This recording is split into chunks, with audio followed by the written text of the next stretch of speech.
Morgan Jacobs, farm and ranch up by Noonan, North Dakota. We run a diverse family operation. We do run a beef cattle herd and do a lot of intercropping, diverse crop rotations, adaptive rotations. There's no set rotation. Any year we grow 10 to 12 different crops.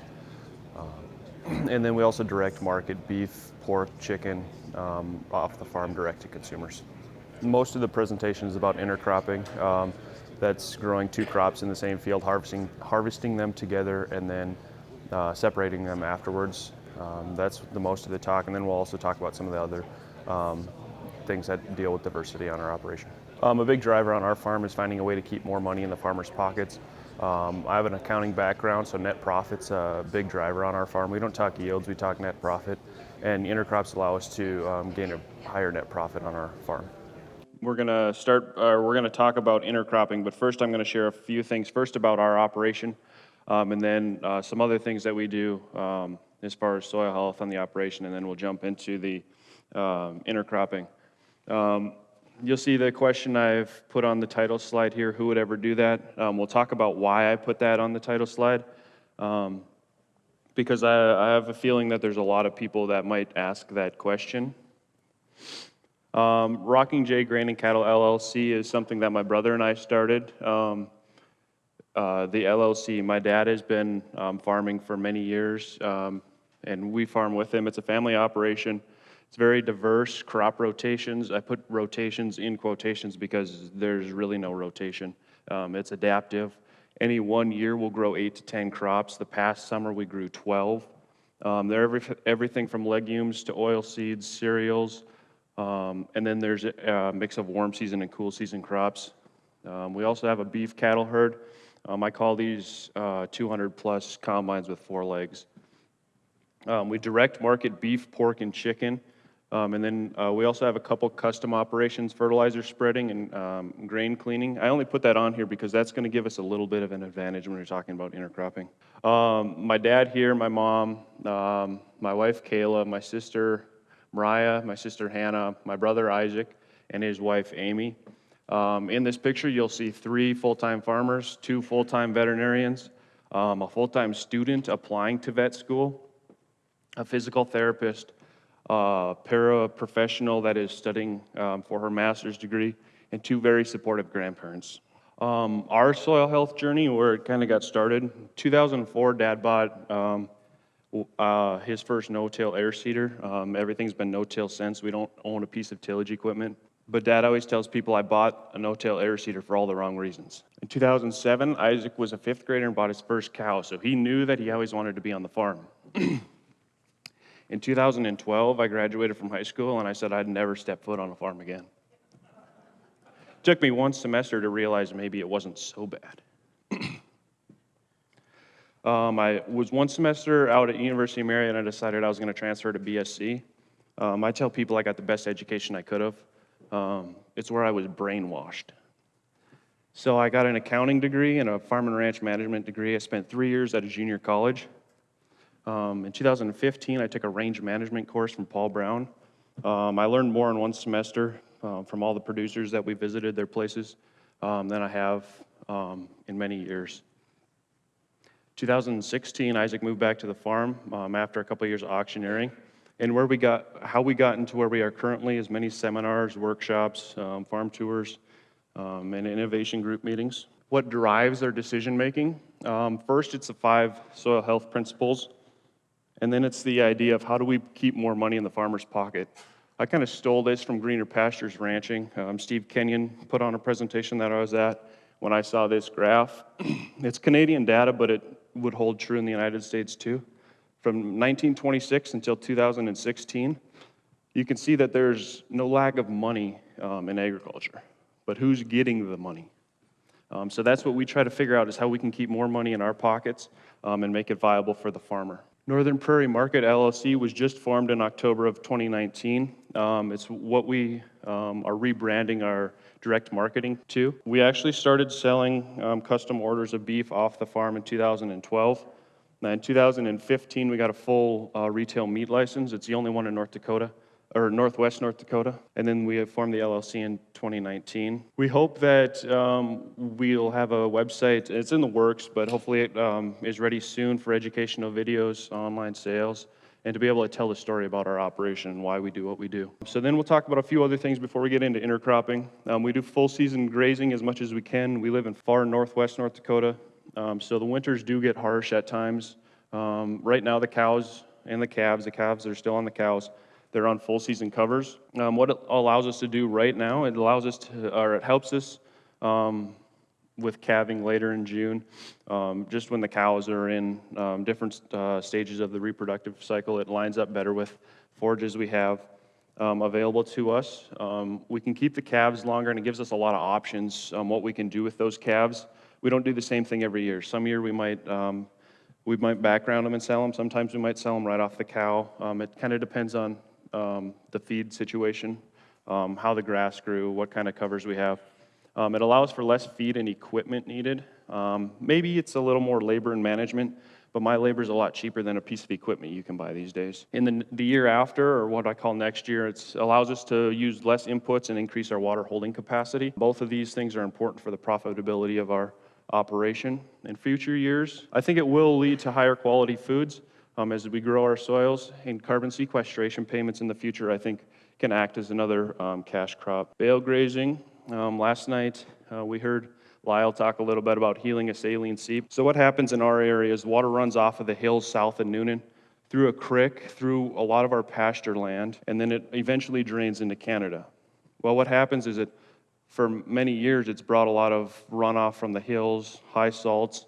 It was a salt plain before, but now it's really salty, and you'll see these white spots that run all the way through a lot of these pastures. And it doesn't grow a lot of really good grass, but it does grow grass, except for on these white spots. Last fall, we had the cows in there, and we had hayed a expiring CRP field half a mile away.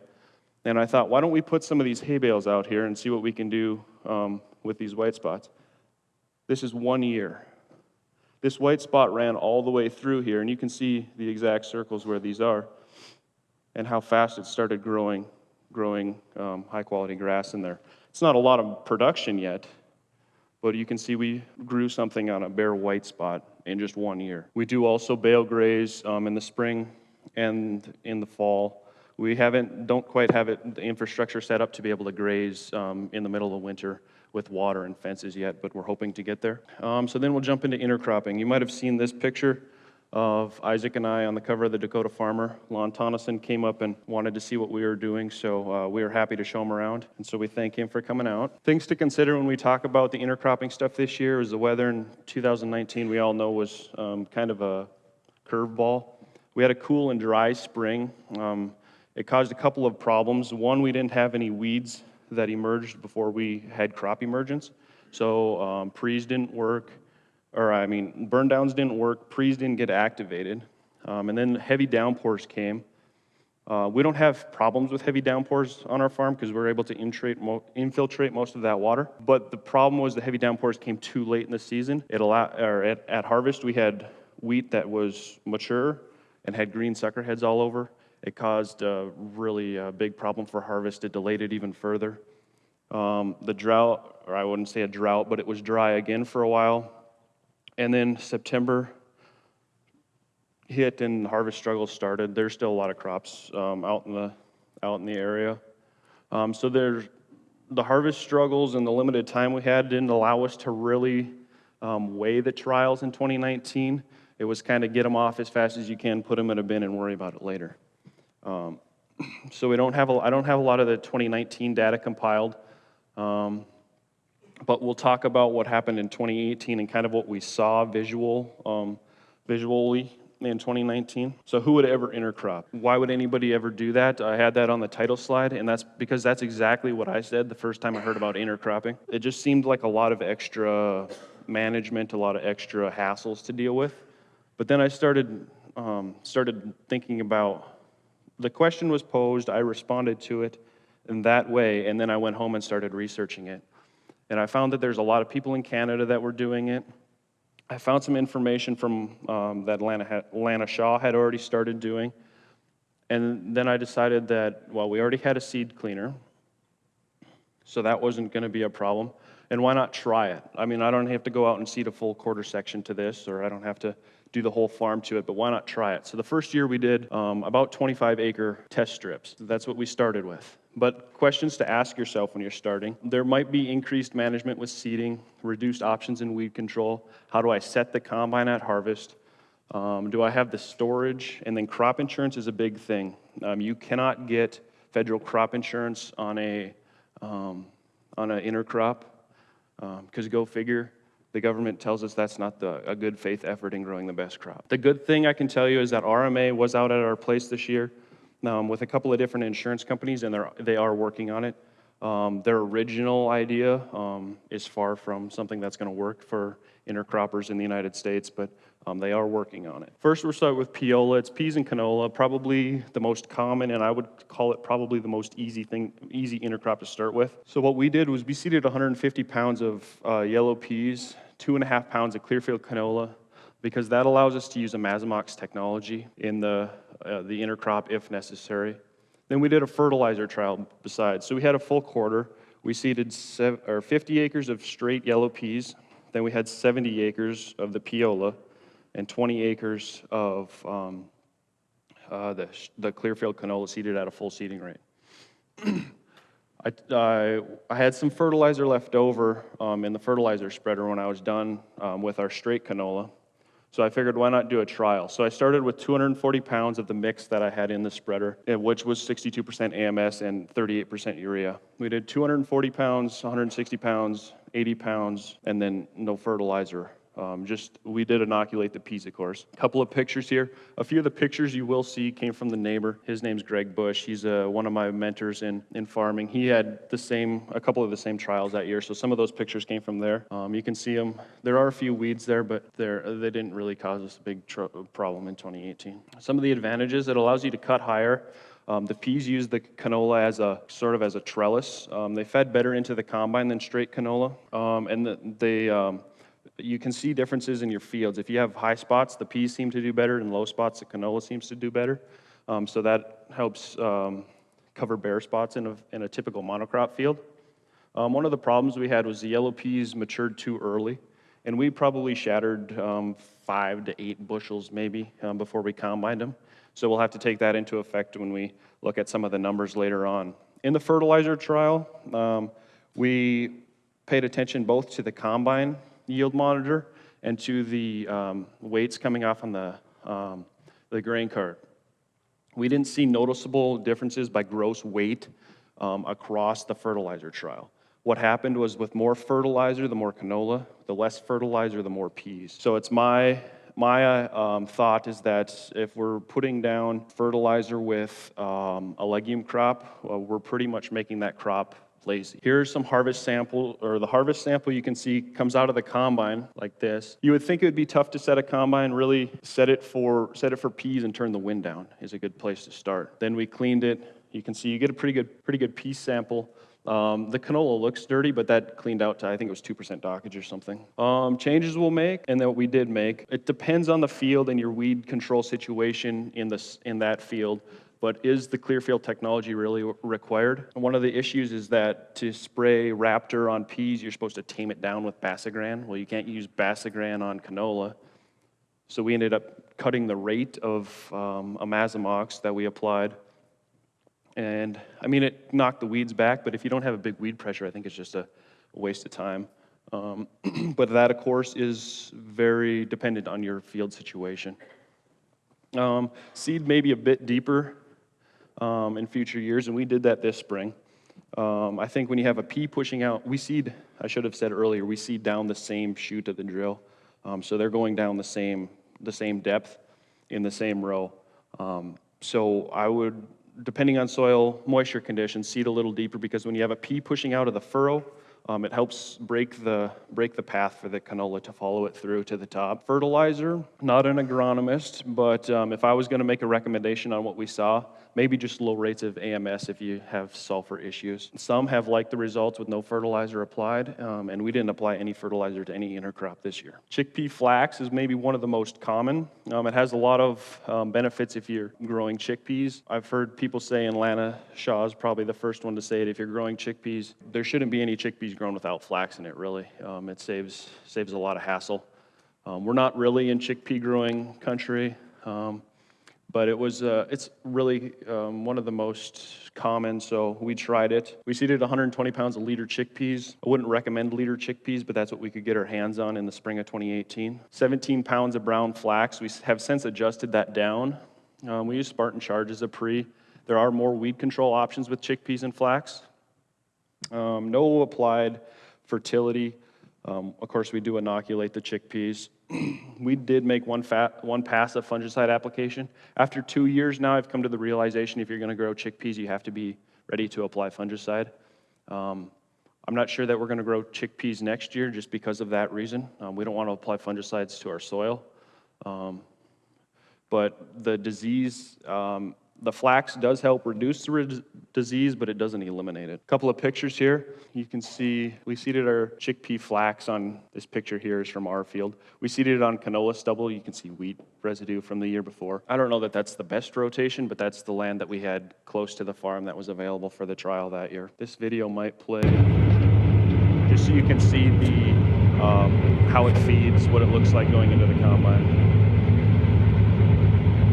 The chickpea sample, boy, I'd kill for a sample that looked like that this year. So it does, it cleans up pretty good coming right out of the combine, and when you clean it up, those chickpeas I'd put in the ground right now. Same thing, we saw a lot of the same benefits and disadvantages. Field efficiency is a big thing. We saw 124% field efficiency. I like to explain that as it take us 24% more acres to grow the same amount of the yield, and a huge net profit. We'll look at this later. With my accounting background, numbers and math that's what I do for fun. Net profit's a huge thing. We don't talk about yield on our farm, we talk about net profit. We had poor germ on our chickpeas in 2018. We seeded them too shallow for the moisture situations that spring. And of course, fungicide applications, we really don't want to apply fungicides. So like I said, we might move away from chickpeas in 2020 and go more with like a flax lentil, something like that. Mustard and lentil, that's another one that has a lot of potential. We seeded medium green lentils. I will say it now, I recommend large green lentil, or a large lentil anyways, just because of the ease of cleaning. It's faster if you have a larger seed size difference when it comes to cleaning. Really all you can do is control grasses in this intercrop. We did a fertilizer trial here as well. We seeded it on flax stubble, stripped flax stubble. Looks really good for ground cover. I wouldn't recommend it for, because volunteer flax ends up in your mustard sample and sometimes the buyer's wine. And if we needed any reassurance that we can always do better, you can see this compaction right here from the combine the year before. What we learned, once again, you see the field efficiency. That's one way to really get net profit out of it. Once again, no added fertility is what I would recommend. We didn't see any difference in yield at all with the fertilizer applied. Cleaning, that's what really scares a lot of people. They think you need setups like this. We're just lucky enough that we already have the seed cleaner. So this is how we did it. Worked really well. Isaac runs the cleaner most of the time. He was able to clean it faster than I could combine it. It just shows the process of how we cleaned it. You can use these. There's people all over the place that use these to clean their intercrops. If you make sure that you have a big enough seed size difference, these work for cleaning those. Other intercrops, something that's probably not new to many people in North Dakota is a pea barley or pea oat intercrop. It gives you a lot of options, really, if you're not stuck in the mindset that I'm seeding this to hay it. You can adjust that plan all throughout the year. What we've been trying to do is seed that intercrop, hay it off really early, move those bales to a bale grazing situation, and then seed a cover crop immediately afterwards and graze that cover crop in the fall. It hasn't worked the best. We just haven't been getting enough growth in the late summer. Salt-tolerant alfalfa and barley, we seeded this on a really salty quarter. It worked. The barley grew in places that I didn't think you'd get anything to grow. The alfalfa came back really nice this spring, but so did narrowleaf hawksbeard. I don't know if you guys have narrowleaf hawksbeard around here, but it's really moved into our area, and it uses a lot of top moisture right at the top of the soil. So what we did was we came in with our liquid mower, Gramoxone, sprayed it off. The alfalfa then grew back faster than the hawksbeard regenerated. And so it seemed to outcompete a lot of the hawksbeard, and we'll see what it does next spring. We still were able to get a cutting off of it later than you would normally get a first cutting, but it did produce something this year. 2018, this is off of that pea barley field. You can see we got a 1/4 inch of rain from the time we seeded this until we turned the cows into it. This was right after a frost. We didn't get a lot of good growth, but that's capturing quite a bit of carbon. But I'll show you here in just a minute management mistake that we made here on this field. This particular field is right north of our farm. It's probably the furthest along on the soil health journey because it's always been our guinea pig. This field has 4.5% organic matter. So we'll talk about the 2019 intercrops. First, I'll point out, this is that same field. I was just bragging about organic matter. Well, I left the cows in this field too long last fall. They ate everything that grew, and then we burnt up all of our soil armor. So this caused a lot of problems for this, what we tried to do in that field this spring. So in 2019, like I said, I don't have a lot of numbers and data and things like that put together yet. But on a whole field scale, we grew chickpeas and flax and maple peas and mustard. Why we grew maple peas and mustard instead of yellow peas and canola is because of the premiums you could get for maple peas and the price of mustard.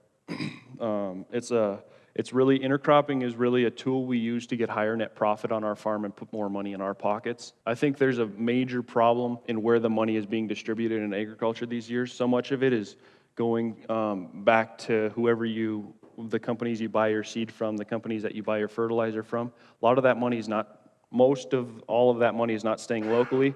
Most of that money is not staying in state, and a lot of that money is not even staying in the country. So if we want to rejuvenate not only our soils, but our smaller communities, we have to keep more money in local economies. So on a whole field scale, chickpeas and flax, let's just put it as a near disaster for 2019. So it's not bulletproof intercropping. What happened was the chickpeas were not yet mature by the time it started raining in September. And by the time it quit raining in September, the chickpeas were no more than feed at best. I say that because they had started to mold. The flax was hard to thresh because our chickpeas, half of them were on the ground, half of them were soft and moldy. So it was hard to thresh the flax. And then the flax is 38 pounds and half of it's still in the bowls. So we didn't get a lot of value out of it as far as money coming out this year, but we did learn a lot of things. We learned, you can see here, that same field, CRP field, we moved the bales over onto the salt spots. We seeded chickpeas and flax into this year. It's been CRP since, I think it was 1983. It had really turned into almost all grass. You can see a few alfalfa plants here, but I took that picture with the alfalfa in it because I use it to show people that alfalfa is not a weed in cropland. But we learned that maybe we should have over-inoculated the chickpeas instead of just inoculating them with liquid. The chickpeas didn't really nodulate, and we had nitrogen issues because those soils hadn't had a legume on them for 30 years nearly. We had emergence issues on a few fields. Ascochyta was a big problem, even with the scattered rain early in the year. It was just a tough year for chickpeas. But it was interesting the differences you saw across different pieces of land. So we seeded chickpeas on everything from chickpeas and flax and everything from this expired CRP contract to farmland right west of our farm that is high organic matter, been taken care of pretty well, and then on farmland that was just it was our first year farming it. And you could see huge differences with how the chickpeas responded to disease, correlating to the soil health on those soils. The further along we are down the soil health pathway, the more resistant the crops were to disease, which I think is in line with a lot of what Dan said yesterday. The maple pea mustard, that was a really good intercrop for us in 2019. We got it off before it rained. It stood really well. If you guys don't know what a maple pea, people used to call them pigeon peas because they used to feed them, or they still do, but almost all of them went to racing pigeons. They used them to feed racing pigeons. Well, now they export them to China, and they sprout them in China, knock the sprouts off, use them for salads. So there's a bigger market, but it's still not a big market. But a maple pea, much like all forage peas, grows up until it gets too tall, falls over, and lays flat on the ground. When we seed it with mustard, it grows up, and that stuff was standing over my waist in most of the field. It was a dream to combine. We used a stripper header, combine it all in. We only got, I suppose, 250 pounds of mustard, guessing because we haven't weighed it yet, because it was a good pea year. But that's the one thing you can take advantage of. You're not always going to have a good oilseed year. You're not always going to have a good pea year. But if you're growing 2 crops in the same year, you're diversifying your risk. So there are a lot of benefits to see. On a visual trial basis, we tried a lot of things with faba beans. We really want to find a way to grow a faba bean on our farm because of its increased nitrogen fixation.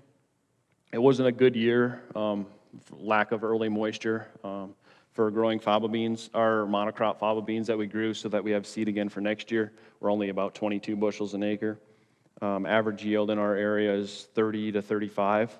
So that gives you an idea of the type of year it was for faba beans. Other than the faba bean safflower, we didn't necessarily combine them together to separate them just because of time restraints this year. We used them as a visual trial more this year, I guess.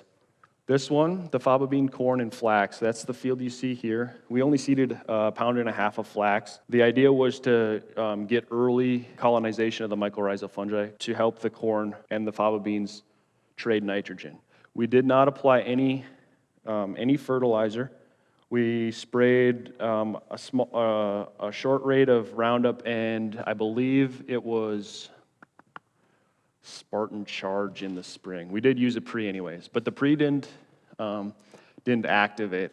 And with the mismanagement and the burning off of our soil armor, we ended up with a lot of weed issues. The goal was to grow a corn crop, harvest the corn crop, and feed the rest of the cows. I figured that if we could keep in mind this isn't corn country, but I was hoping that we could get about a 60 bushel corn yield on virtually no inputs. It's conventional corn, cheap seed, and if we were able to get 60 bushels, our break even would have been about $1.35. It didn't work out. I haven't given up on this idea. I'm actually really excited about trying this again next year with some tweaks.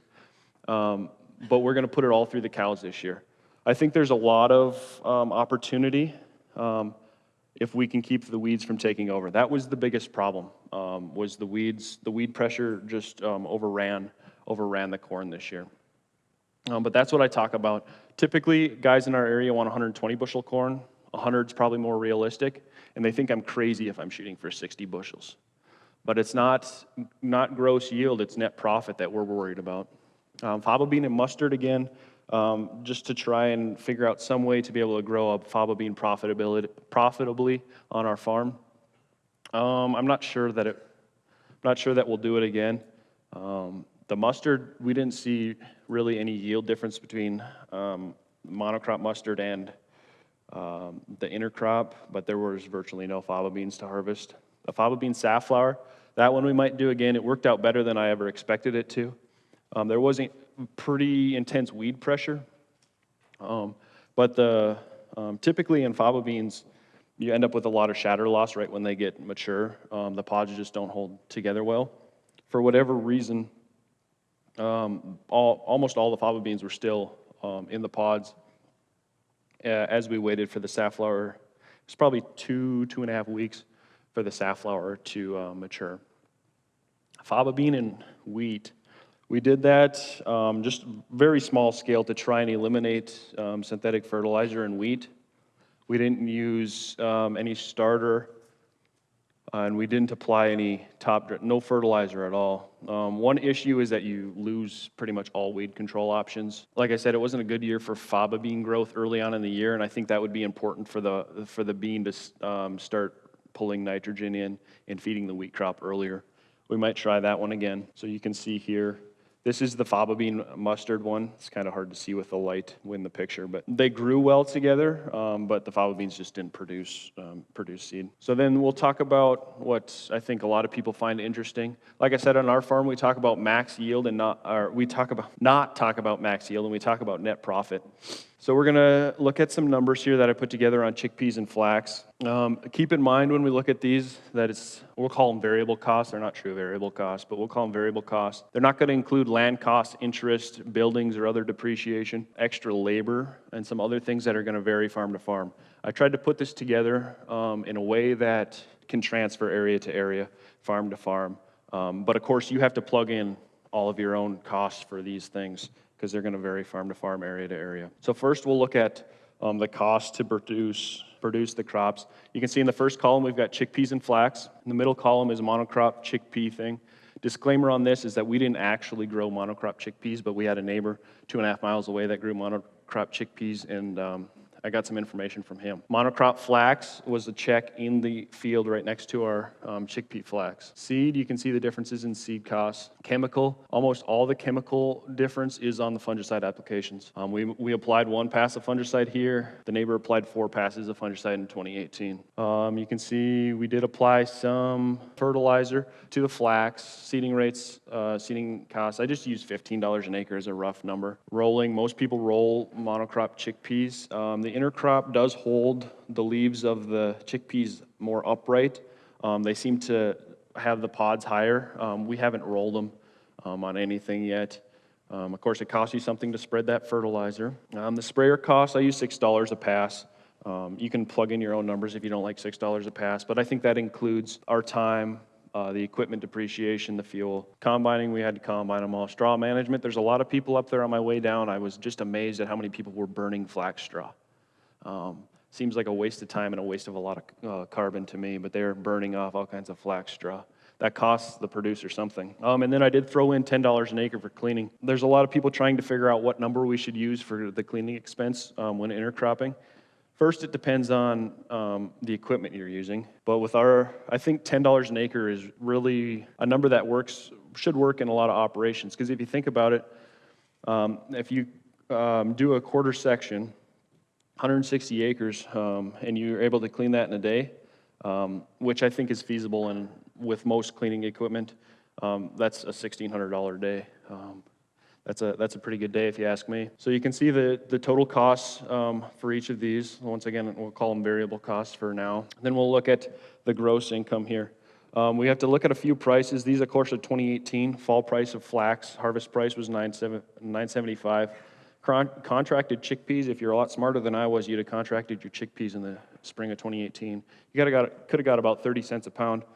The harvest price, by the time harvest came around, chickpeas were 20 cents a pound. So I wanted to use both numbers because both situations were possible. Flax yield, in the intercrop we got 17 bushels an acre, and on the monocrop we got 27. So we turned 17 pounds of seeded flax into 17 bushels.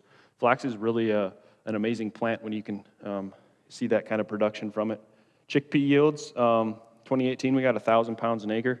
The neighbor on his monocrop chickpeas got he told me 1,500 to 1,600 pounds. So I just went with 1,600. Gross income, if we're using the harvest price, you can see the gross income there. So in that case, if we're using harvest price, for all those people gross income is the fun number. It's really big. But my checking account likes the net number, or cares about the net number, I guess. And if we use a new crop contract price, you can see that all of a sudden monocrop chickpeas look more inviting. But in both cases, when we're looking at net profit, the monocrop falls short in both chickpeas and flax of the net profit that we see that we saw in chickpea flax. Net profit with a harvest price, you can see is pretty close to the net profit on flax for 2018. Flax is a crop that doesn't require a lot of inputs. Pretty close, but we still get more money here. But if you use a new crop price, you can see the difference there. And then the yield we would need from the monocrop to equal the yield of the intercrop. Harvest price, 28 bushels of flax. You can say, well, that's not too far from 28 or 27 that we got. I don't care how far it is from 27, but it's still more than you got. New crop contractor price was 38 bushels. You can see if we're using a harvest price, that's nearly 800 pounds different. 800 pounds more that I need from my chickpea crop to equal the same net profit. Chickpeas with a new crop price is even 300 pounds. That's quite a feat to make up in a couple of months. So I just did this on the chickpea flax. But we saw very similar results in the mustard and lentil in 2018. They were almost the amount of variation from the monocrop net profits was almost, it was really close to the same. Piola, like I said, in 2018, we had a lot of shatter loss. I didn't include the shatter loss because we obviously weren't able to realize those bushels. But regardless, the net profit was all within $15 an acre.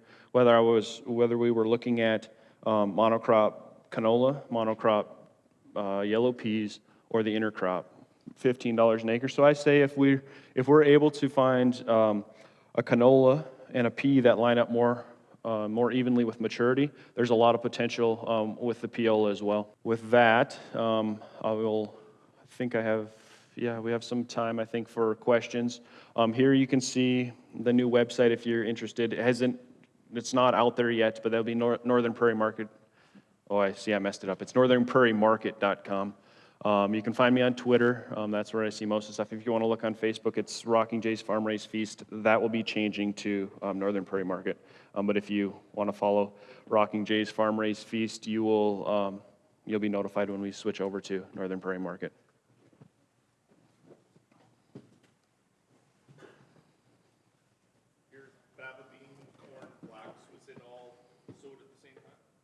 No, I should have mentioned that. No, we went in and because we're not set up to. Yep. Repeat the question. Repeat the question. Yes, he wanted to know if the corn, faba bean, flax was sowed all at the same time. We didn't. We're not set up to interseed or anything like that. So what we did was we went through and we seeded the faba beans and the flax with the air seeder, and then I followed Dad with the planter and planted the corn. Ideally, we wouldn't have solid seeded faba beans. I like the idea of probably more of a twin row, like you saw in the picture, but across the field we had 10-inch faba beans and 30-inch corn, so I think it would work better. I don't think you want to do 15-inch rows because you're going to end up with, it takes a lot longer for those roots to start sharing, I would think, than if you're able to put those rows closer together. We seeded a pound, and I wanted to seed a pound of flax, but our air seeder only allowed us to seed 1.5 pounds. And then we did a bushel of faba beans, and then I think we seeded that quarter of corn, I think was like 22,000 or something, seeds per acre. Question right there of Dave Bauer. How do you figure your rates when you're deciding to do a crop like that? How do you come up with the pounds that you plan on doing? First, we look to people like Lana. I think she'll talk about a little bit of how they have gotten to the point of recommending seeding rates. Typically, it's about 2/3 of each crop, 2/3 of the pulse crop, and I shouldn't say. Typically, it's 2/3 of the pulse crop, and then depending on the oil seed, it's going to vary that way. But there's a lot of, like Lana has all kinds of information. If you get a hold of her or something, she's done trials on seeding rates. The thing is, with chickpea flax, it's one of the harder ones to thresh. You have to make sure you have enough chickpeas so that they work as ball bearings going through the combine to thresh the flax. Because if you end up with too much flax and not enough chickpeas, you end up grinding the chickpeas to get the flax out of the bowls. So you want to make sure you have a high enough rate of chickpeas there. I have a question.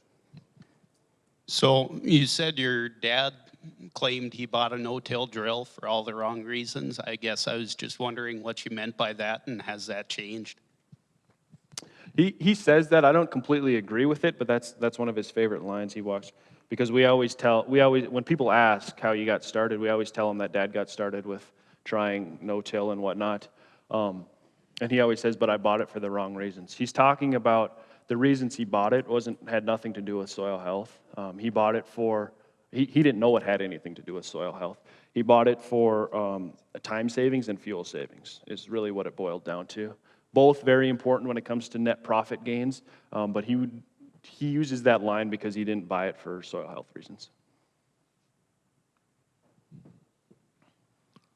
Any other questions?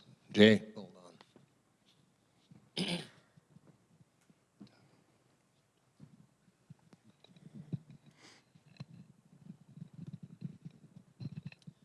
The supporting grandparents also happen to be here today. So Otto and Jay Riley, if you would stand, we'd like to recognize you as well.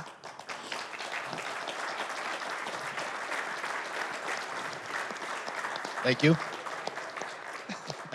I knew of Morgan way before I ever met him, and because of these people. And so they would tell me about these grandsons, and I'd kind of do the whatever, you know. And then as time evolved, of course, you got older and started farming and came into the picture in a really strong, positive way. So for that, we thank you. Jay, everybody seems to get older except you and I. Everybody, Doug Landblom. Yeah. A couple of questions. One, you talked about seeding depth of the pea and the flax, I think it was. Or was it the canola? I don't know. Pea canola, I guess. Yep. And you said you seeded deeper. What is that seeding depth? 1.5 inch or? Depending, see, if we have really good soil moisture conditions, I'm not afraid to put a pea at 1 inch. But if you have drier soil conditions, I'm not afraid to put canola at 2 inches. Because we're seeding in the same furrow, I think that the pea coming through there is going to help the canola come out. That's different if there are people that intercrop alternating rows. So they'll seed chickpeas and flax and chickpeas and flax. You're not going to see the same breaking of the seed furrow in that case. When they do that, how do you adjust the drill to do? You adjust each row for seed depths, right? Every seeding tool from every company is built differently. I'm not an expert on that because we haven't yet done it. From what we've seen, it's working the way we're doing it, so it's not worth the cost of changing equipment. But there are different ways that you can seed. Just a couple of short, quick examples. You can adjust a 1895 John Deere drill to put a seed firming wheel on the fertilizer shank row and seed down those and seed down your seed rows. You can use, I believe it's a seed master. Yeah, seed master, and put the pea down the fertilizer shank and put the seed down put the oil seed down the seed shank, and you end up at 2 different depths. Just a couple of examples. Relative to your cows grazing corn, I've been doing some of this for a couple of years. And what would you suggest to these people here as far as how much residue to leave? I think residue management is especially important. And what would you recommend to people who might want to start grazing corn, and how much residue to leave? Standing corn or harvested corn? I guess it doesn't make any difference. In a no-till situation, you have anywhere from 50 to 60%, I think you want to leave there. From what I've seen and what I've read, most of the nutrition is in the husk, the cob, and the leaf. So there's no sense in making them eat the stalk. I mean, they will eat it. If you leave them in the field long enough, they will eat it. But then you just end up burning all that ground cover off.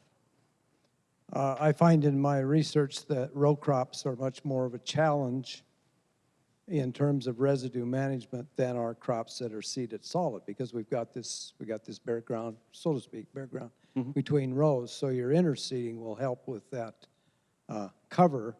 But again, cows will take it all if you allow them to. That's right. Yep. Graze that far, and so it does impact your long-term organic matter of that soil and nutrient cycling.